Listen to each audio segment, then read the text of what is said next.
Hello, and welcome to Wisdom Talks, the podcast accompanying the Metis Project, the internet portal for intercultural wisdom literature and wisdom practices, to be found on www.metis.ethz.ch. My name is Eliane Schmid, and I will be hosting today's conversation with the philosopher Raymond Geuss and with the Metis initiator Michael Hampe. They address an underlying question that has been touched on but never quite expanded on in our Wisdom Talks. What is life, or what is the meaning of life? This is rather blunt, yet we have often talked about how to live a happy life, a fulfilled life, how to make decisions we can find peace with, how to feel at ease in general. But the nitty-gritty of the meaning of life deserves to be looked at in depth, especially also in connection to wisdom. Our expert, connected via videophone from Cambridge, Raymond Geuss, has agreed to delve into this topic with me. Professor Emeritus, Geuss has researched and taught at Cambridge University in England and continues to live and ponder the meaning of life. Professor Geuss, thank you for joining me today. And also Mr. Hampe, who's here with us today, thank you for joining me. Thank you. Thank you for the invitation. In a previous Wisdom Talk with the former combatant Daniel Trusillo, we referred to you, Mr. Geuss, in the sense that I said life is a game, life is war, but life is not a game. Mr. Geuss, life is not a game. Why is that? There seem to be a lot of parallels. Yes, of course, there are a lot of parallels. There are more parallels in some societies than there are in others, but nevertheless, it seems to me that there is one absolutely fundamental difference, which is that a game is an activity that's governed by rules. You're not playing chess if you're just pushing pieces of wood around the table. You're only playing chess if there are recognized principles and rules that you follow, and that means rules that other people can observe to have been followed or not followed. There's a correct way of doing it, and there's an incorrect way of doing it. That seems to me to be central to the notion of a game. And the main distinction then between a game and life is that, in my view, life doesn't have rules in that sense. A game has rules when someone has specifically made a decision to set up those rules. There's someone who sets the context. There's someone who says, the International Chess Society says, these are the rules of chess. There's no such person who sets the rules for life.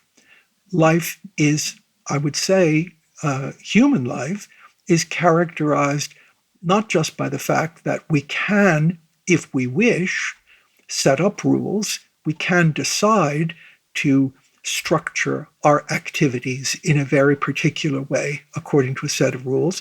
We can set up the International Chess Federation, but we can also depart from those rules in acting. We can change the rules, we can change the parameters, we can change the context. And this ability that we have both to follow rules and to fail to follow rules and to shift rules, to change them, is, it seems to me, what makes us human. So life is not an entity that can be understood as a whole in an interesting way as analogous to a game. It's a different kind of thing. It's the conditions for setting up games. And as such a set of conditions for setting up games, it has a different standing altogether. And to try to reduce it to a game is to misunderstand something very important about it, which is who sets up the rules. Now, if I remember correctly, Aristotle said, though, that the people are animals following goals, or they strive for goals. And I realized that there's a difference between the rules and the games that you just described before. But I would like to dig a bit deeper in the sense then, what did Aristotle mean in that case when he said that people are striving for goals? How can we bring goals and rules in connection or not? Are these two different things? I'm afraid I take a very different approach to life from the approach that Aristotle takes. I don't deny that we are entities who can give ourselves goals. That's a possibility. But I tend to think with the philosopher John Dewey that people are actually better understood as animals.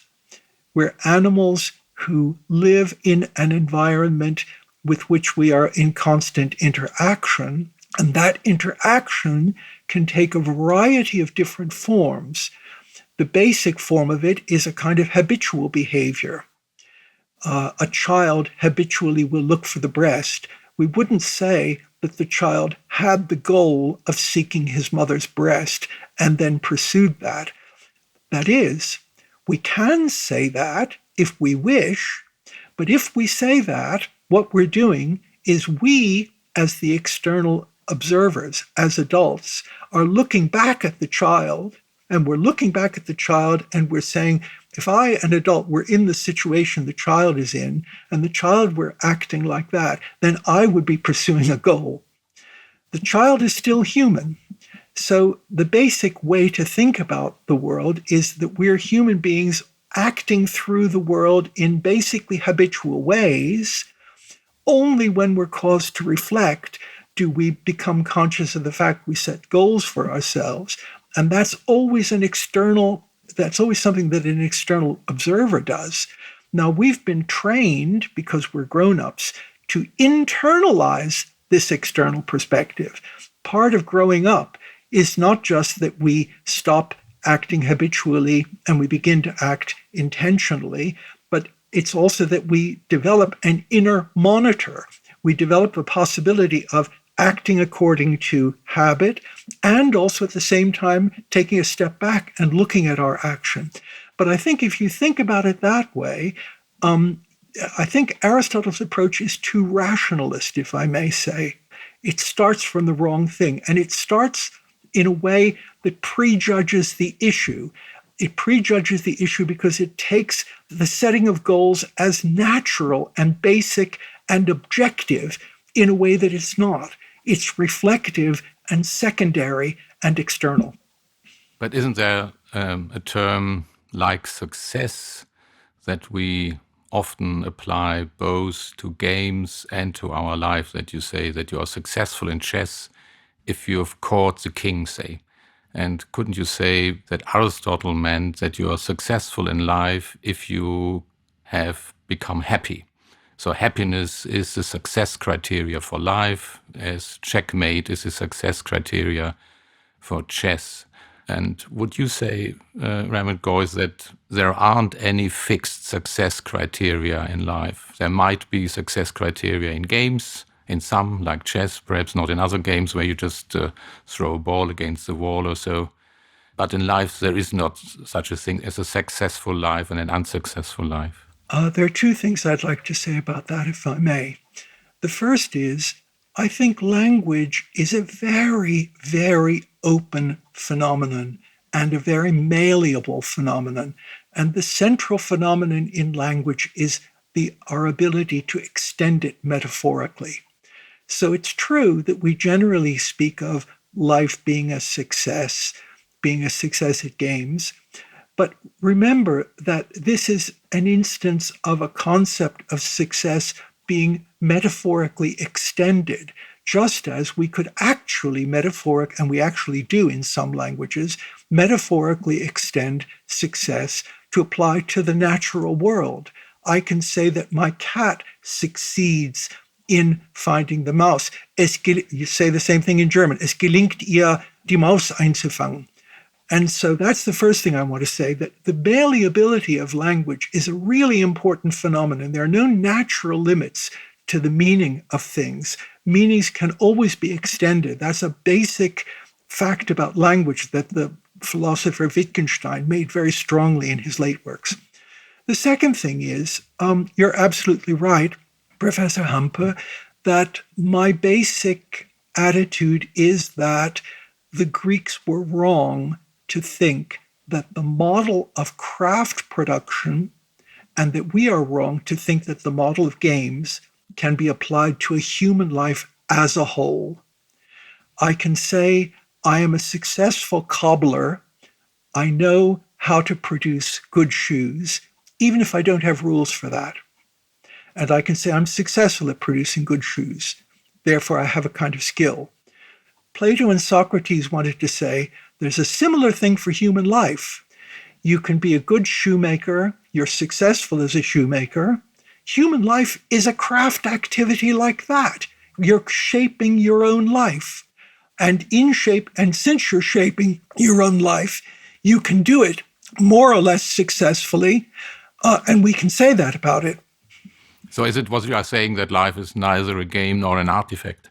It's neither a game unless you make it a game. Now, I externally can look back at what Tolstoy did, and I can say the game we're playing is the game of trying to make your way through to the correct philosophical view, which is pacifism. And he played the game very successfully because he lived his life. He had a lot of variation in his life, but he eventually got the right thing. He played the game successfully. But that's my comment on his life. And similarly, I can treat anyone's life as an artifact. I can say Alcibiades led a beautiful existence. But that is a retrospective external comment on that. And as people have often pointed out, one of the problems with that approach is that a human life that I am living is not yet complete. And because it's not yet complete, I can't look at it in the same way in which I look at the life of someone who lived before. I can say how it ended for Tolstoy. I can say how it ended for Alcibiades. I can't say how it's going to end for me. So for all of these reasons, I think that these metaphors of rules, success, and I would also say meaning, are inappropriate in applying them to your own life. They're useful only in the third person perspective in describing something else, and they are always limited. It's always a case of finding a limited context in which these things are well defined. And if you expand them and use them metaphorically beyond that, you're going to have difficulty because you're going to lose your grounding in anything that can make you able to understand what's actually going on. So now you mentioned a couple of terms. We had success in life and a beautiful life as well. And here I would like to bring in happiness. I know you will probably also refute that as being the goal of life. But still, for example, Goethe allegedly stated that he was happy for around 4 weeks of his life. Happy man. Happy man. Or that's exactly what I wanted to say. So when can we say that that was a happy life? I mean, people do maybe also put a social pressure on that. If you're not happy, you're not leading a good life. How would you contextualize this striving or this goal of happiness in life? Yes. Well, it won't surprise you to know that I think that happiness is a very, very ambiguous term. It can mean a number of different things. It can mean, do I get my actual desires satisfied? That's a perfectly reasonable sense of happy. I'm happy because I have my goals satisfied.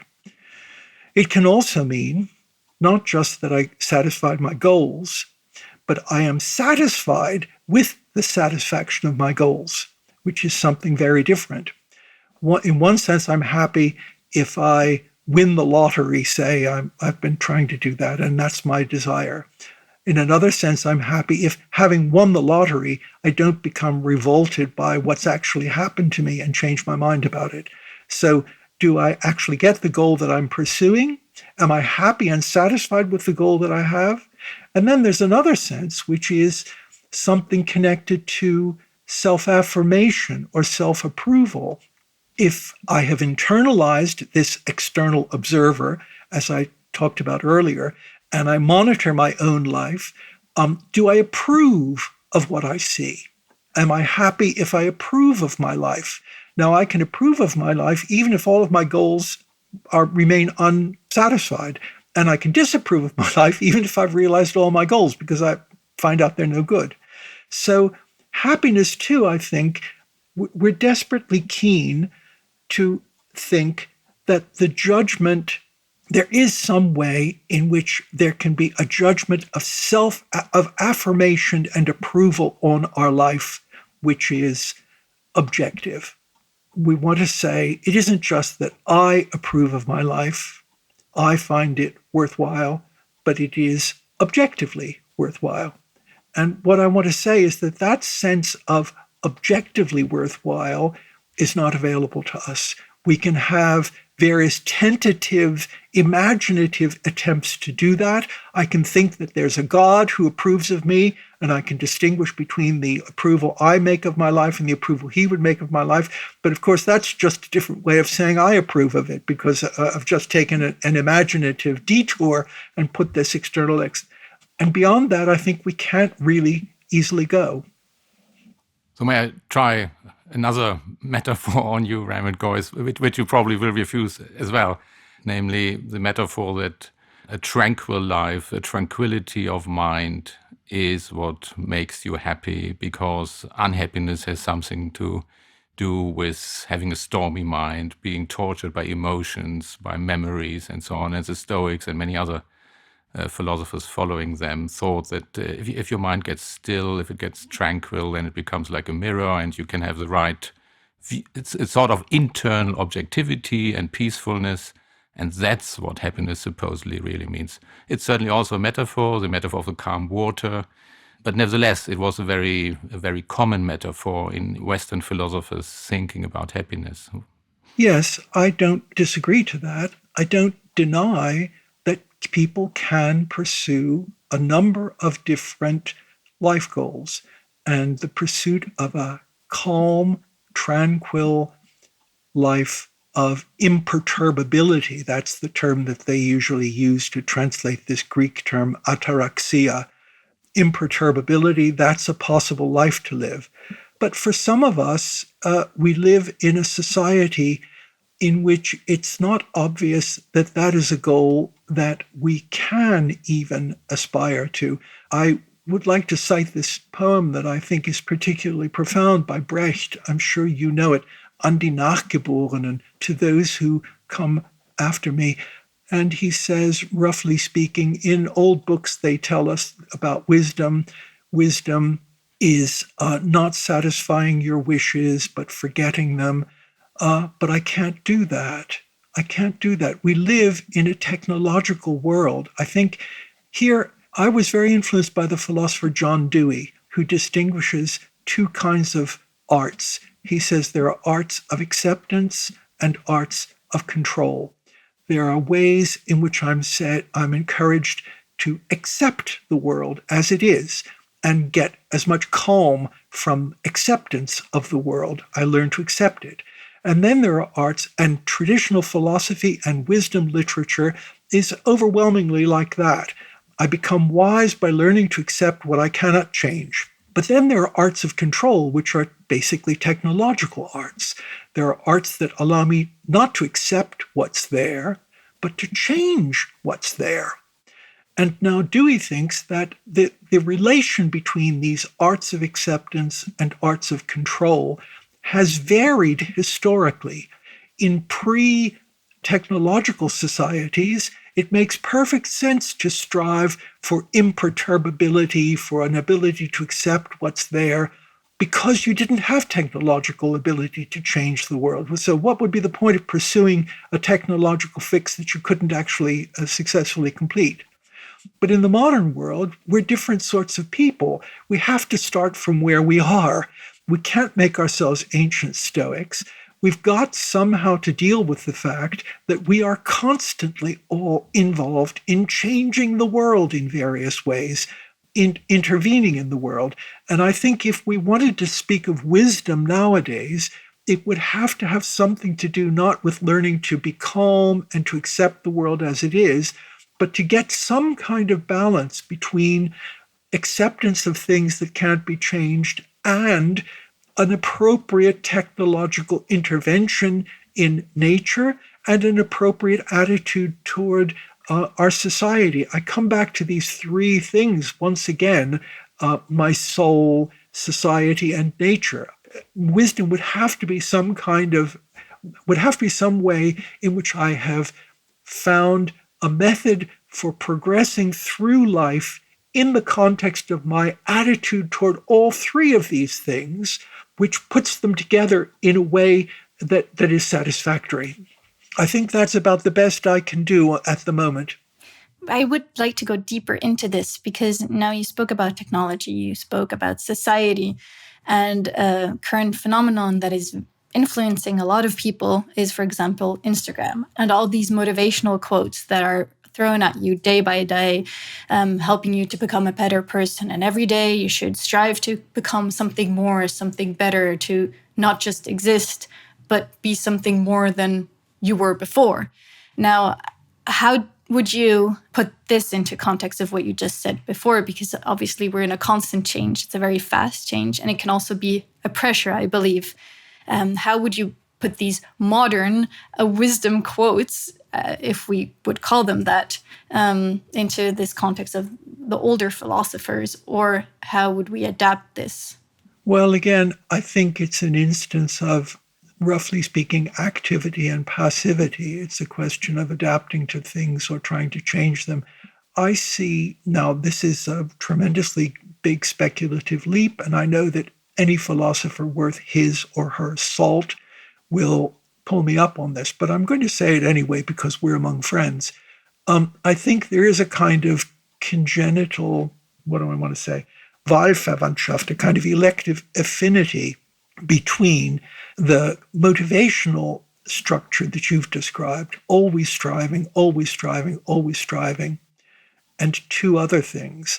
One is the arts of control, the technological fix that I've talked about, but the other is the productivist structure of our economy, the structure of an economy that depends on constant production, constantly increased production, constantly increased consumption.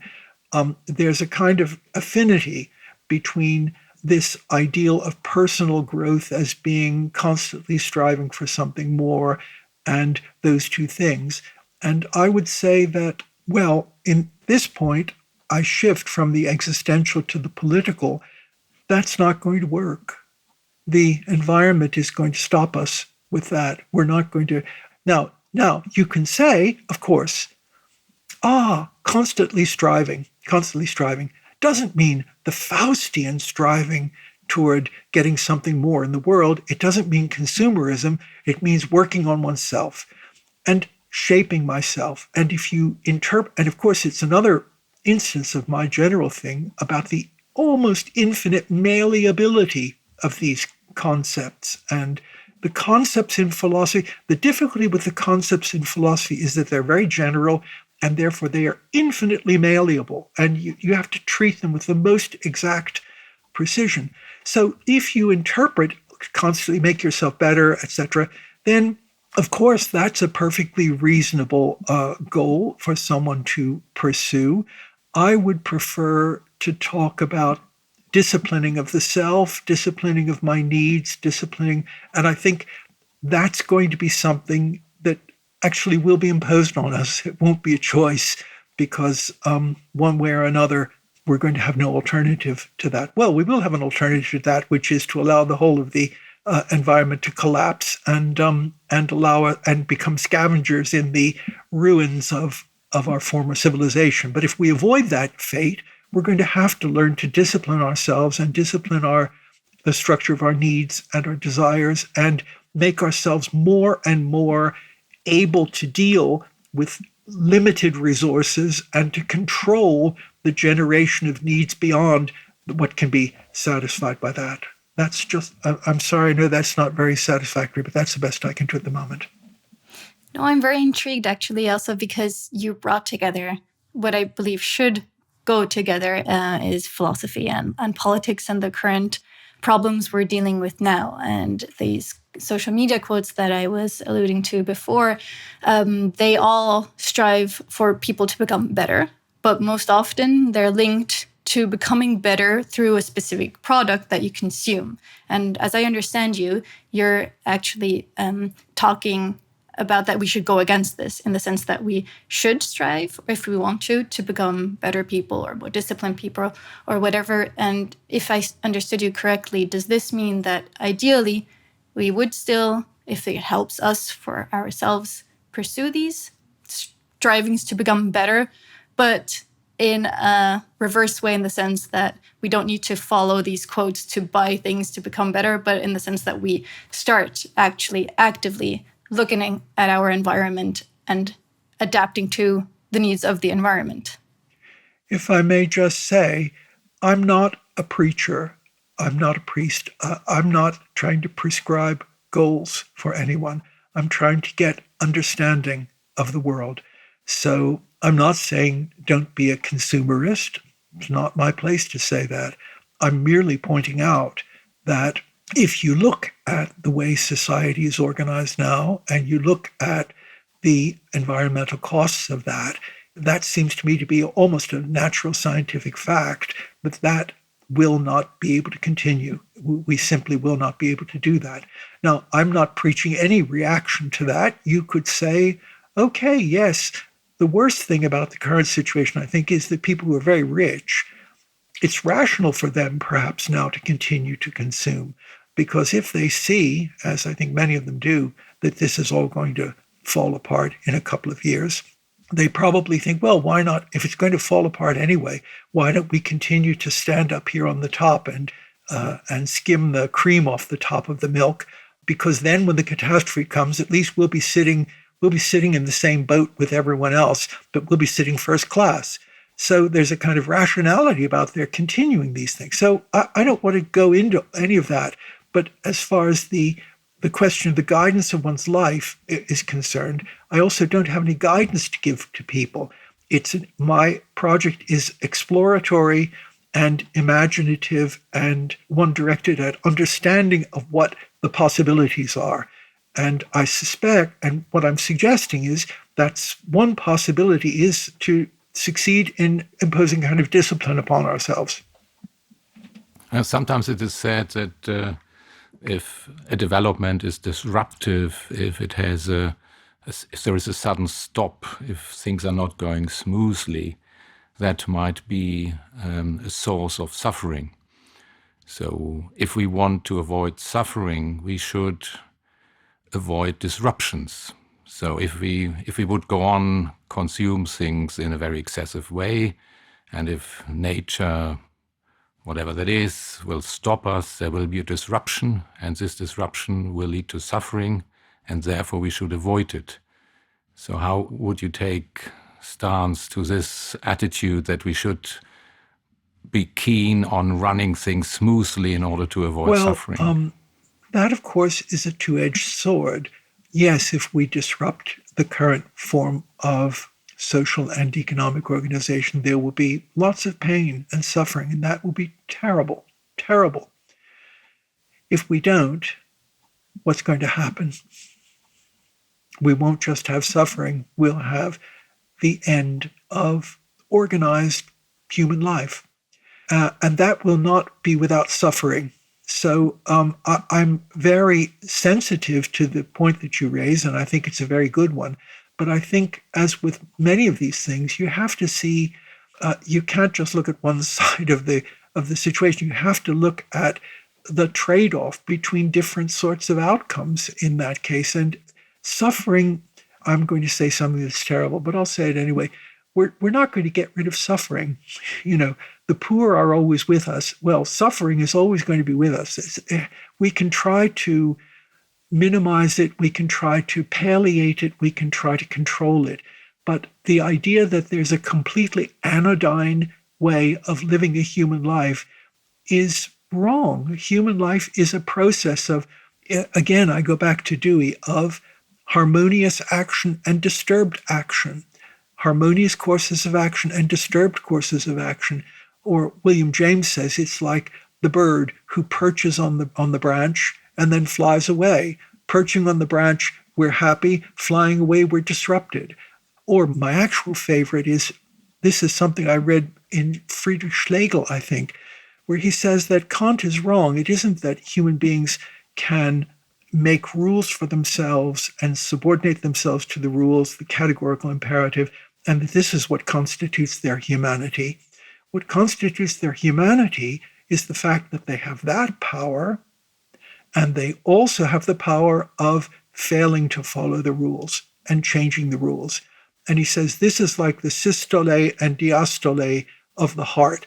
This is the heart's throbbing, the lifeblood of our spiritual life. We make rules for ourselves. We have a natural tendency, it seems to me, to make rules. There's nothing wrong with generalizing. The inclination we have to generalize is perfectly human and natural and good. But equally important and natural and good is the fact that we can see that these generalizations often don't work. And we have to have both of these movements in order to have a healthy life, it seems to me. So we have to, you're right, we have to have some attitude towards suffering, but I think the attitude towards suffering, the only one that's realistic, is one that tries to minimize it and control it and palliate it. And the idea that we can go through life without suffering and, frankly, without imposing suffering on others, is not my experience. Now, you gave me a nice lead over to discuss the question of life and the question of why. So we talked about what is the meaning of life before, or we tried to go into deeper into that topic, although it's, as we found out, so multifold. But now you wrote an essay, A World Without Why, and you quoted the mystic Angelus Silesius. And so the quote that you mentioned there is that the rose is without why. She blossoms because she blossoms. She pays no attention to herself, does not ask if anyone sees her.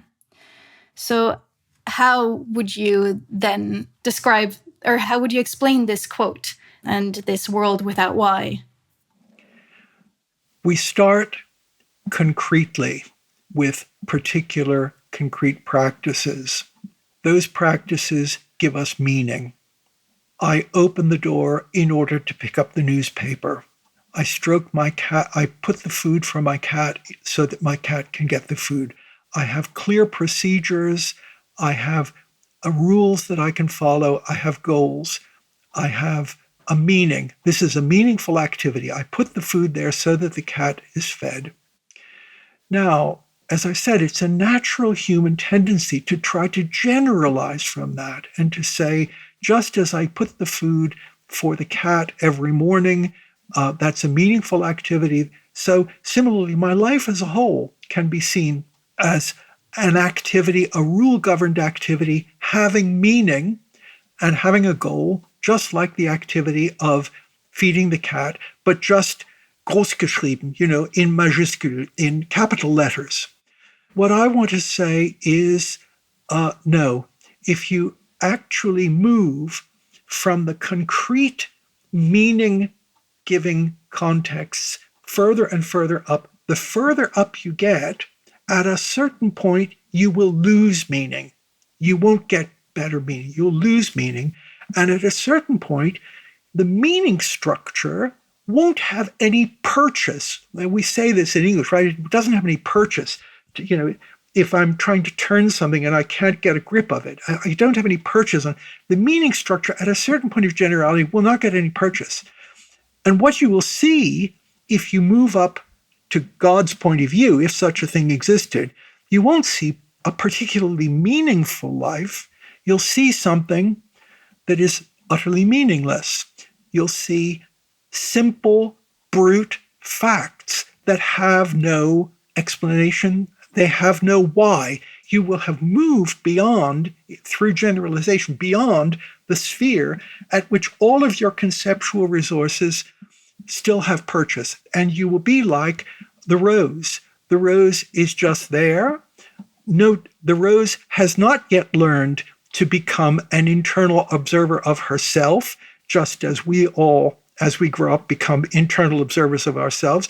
Sie achtet nicht ihrer selbst. She doesn't look at herself. She doesn't ask any questions. So she's both not an internal observer of herself, an internal monitor of herself, nor does she stand in relation to someone who's asking a question or answering a question. Sie fragt nicht, ob man sie sieht.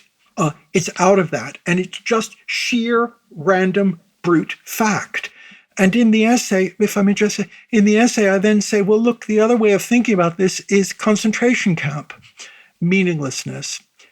And the problem, that is, we all know the history of Primo Levi, who was in the concentration camp and asked the capo, why something? And the capo said to him, hier gibt es kein Warum. There's no why here.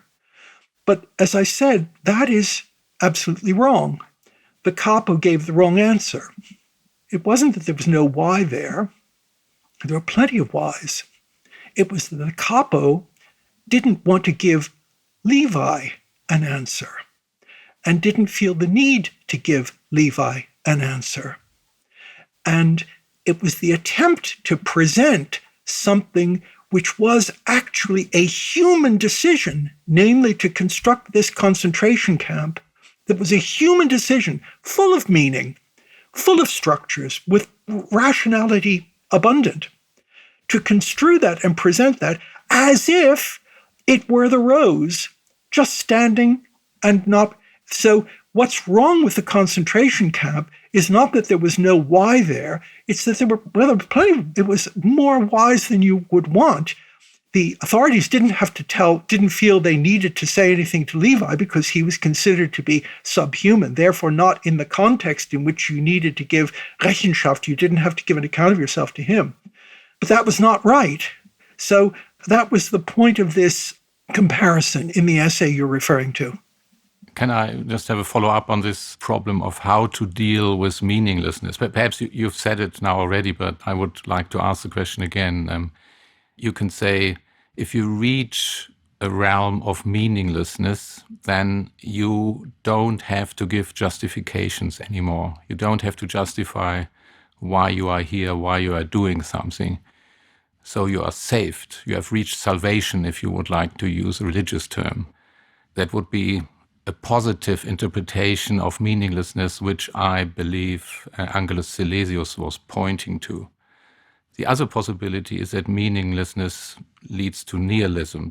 There is nothing there. There's nothing anymore. So nothing has a point. So I'm in an empty void.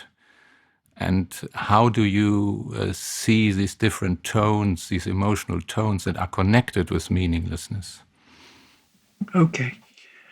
You've quite rightly pointed out that there are three different things, where I just talked about two. I'm sure you're right about Angelus Silesius. He was writing in the Baroque period. He was a religious believer, and he thought he was describing in this world without why the state of either complete innocence or complete salvation. In a way, it's often been pointed out, it's like nirvana.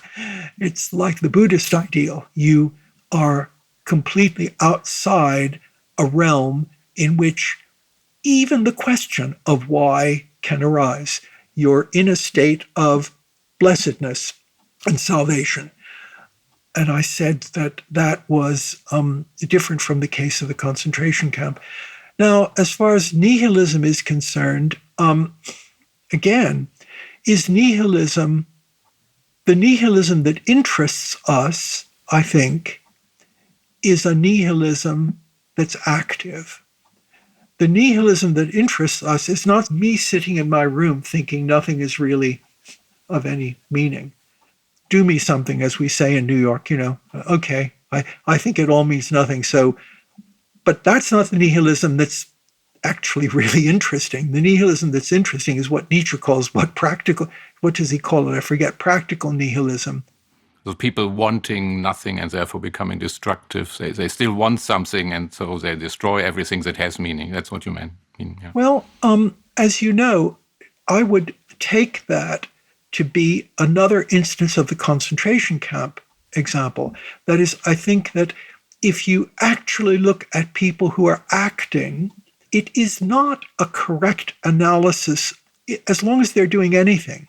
It's not a correct analysis of what's going on there, that they really believe in the value of nothing. It's not really right that they believe in the value of nothing. They don't believe in any of the values we accept, but that's a very different sort of thing. And what I would say is the practical nihilist is like the concentration camp guard, who actually has a rationale depending on various views about anti-Semitism and eugenics and various other sorts of things. He has but is pretending that he believes in nothing, and acting in that way. So that would be the way I would try to go about this. I actually did a podcast on nihilism at one point that's on the internet. I don't mean to be a self-promoter, but anyway, I tried to say why I think the problem of nihilism is a pseudo problem. And if you unpack it, you'll see that nobody actually believes in nothing. Yeah, thank you very much, actually, for referring to the podcast you did on nihilism. And maybe we can add that to the show notes for our listeners so they can dig deeper into that as well, since you already started describing all of this. Now, this was a very thought-provoking podcast, and time is slowly running out. But now, maybe to lighten the mood a bit for our listeners, I don't want to stop them from pondering all these very important questions, but just to have something to hold on to. We are in the context of wisdom and wisdom traditions and philosophy, most of all. And I would like to ask you, because I know that you have these kind of three definitions or three approaches to philosophy. Could you maybe relate them to us, to our listeners, so we have a starting point maybe and something to help us guide us through these difficult questions as well? Like, what is philosophy? How can we use philosophy to think about all these questions? I'm afraid I'm very bad at giving answers to general questions like that. All I can say is I think it's a very, very important function of philosophy to help us to clarify our attitude toward things in general. And we need to make our way through the world. Not all of us are reflective. There's nothing wrong with that. You don't need to be reflective, but we are forced by our society to become reflective in various sorts of ways. And being reflective, we can't simply go ahead and do things. We have no alternative but to give ourselves an account of why we're making our way through the world in this way. And I would just say that philosophy can help in those three dimensions. That is the sort of existentialist thing about taking care of oneself and attempting to clarify one's own priorities, etc. The attempt to get some general sense of what the world is like and knowledge is like and technology is like and natural science, and in the social and political dimension. And the world of philosophy, the books out there, none of them contains the last evangelium. They're all to be used as tools, but many of them are tools that are highly, highly useful. And you use them as you see fit and make the use of them that seems appropriate for you. Again, in the context of philosophy as an individual enterprise, you make use of them to deal with your life as best you can. Then there's another perspective, which is what's the social consequences of all of this thing. And it might turn out to be the case that politically it's not best that people make their way through life by reflecting in this particular way. I haven't discussed that actually, but I think one has to see both of these aspects. One has to see the, roughly speaking, all three aspects: the self-help aspect of philosophy, the proto-science aspect of philosophy, and the political and social aspect of philosophy. And only if you see all three of them and somehow can find a way to some kind of attitude that lets you go through and assimilate as much of that as possible, well, that's what I would recommend to people, although I don't like recommending things. So I won't take this as a recommendation. I will just take it as something I would like to think about. It's noise in the atmosphere. Static. Static onto which you can project your own meanings.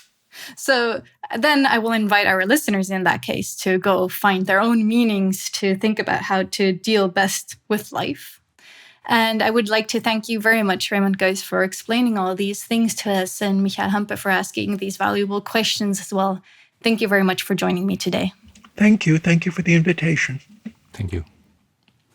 At this point, I would like to thank our listeners for joining us today, and also invite you to follow further Wisdom Talks, as well as to curiously plunge into the multitude of texts and further podcasts that can be found on our website, www.metis.ethz.ch, the internet portal for intercultural wisdom literature and wisdom practices. You can also find more information in the show notes. Thank you very much for listening, and goodbye.